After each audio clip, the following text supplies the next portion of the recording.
My doctors tell me that I have Parkinson's and multiple system atrophy or Lyme disease. Somehow my conscious brain has come through all of this intact. My movement training has kept my neurologist on their toes, trying to predict the course of my illness in the face of my confounding adaptations. It is my great joy to report that I paid back my student loans in 3 years by means of daily performances in Rome's beautiful Piazza di Navona. The challenge that I set was to remain as open as possible, to see what the piazza with its Baroque twists and turns would bring in. The first time I ever applied my makeup in the reflection of a storefront window, I told myself, don't repeat anything you've ever done before.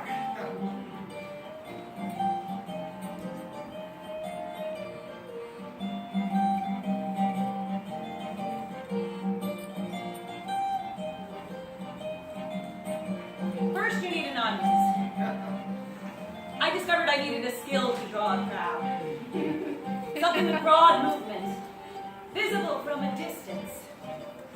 Unfortunately, my juggling was pathetic. What I could do, always since childhood, was stand on one leg for an unreasonably long stretch of time. This made me great at slow motion running, mind flying, and being a statue with one leg inexplicably airborne.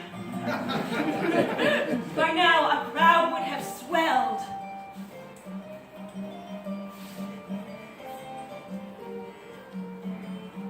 And with a giant piece of chalk, I defined the playing space by the feet of the parents in the front row, inviting the children to step into this playing space with me, as if to be part of the performance.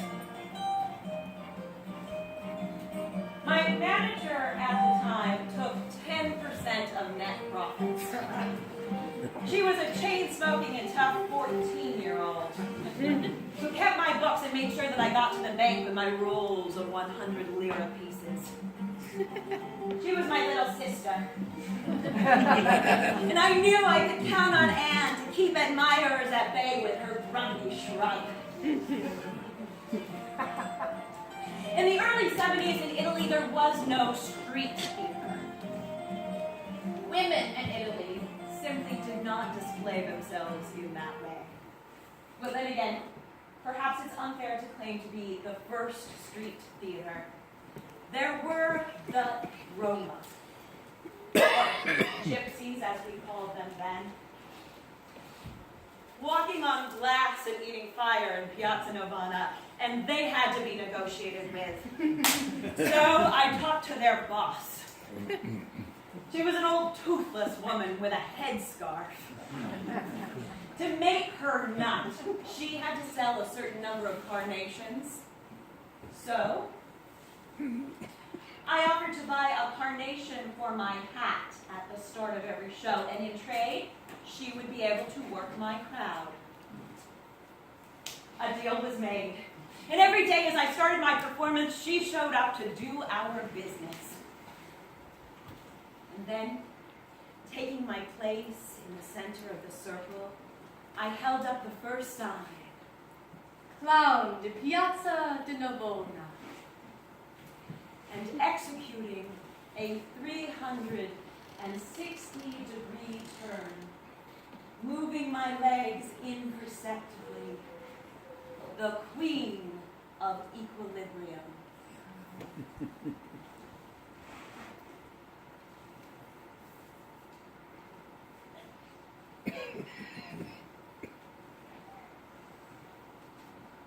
I read a book about snails and this woman who was bedridden, and she wrote about the life of a snail, how its movement through space was like the greatest travelogue you could imagine.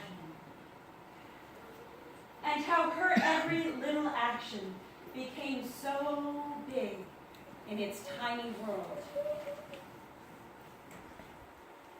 And as I became sicker, I began to wonder if you couldn't stop time the way the writer did so successfully, to grind the reader to a halt and make them aware of the tiny things they usually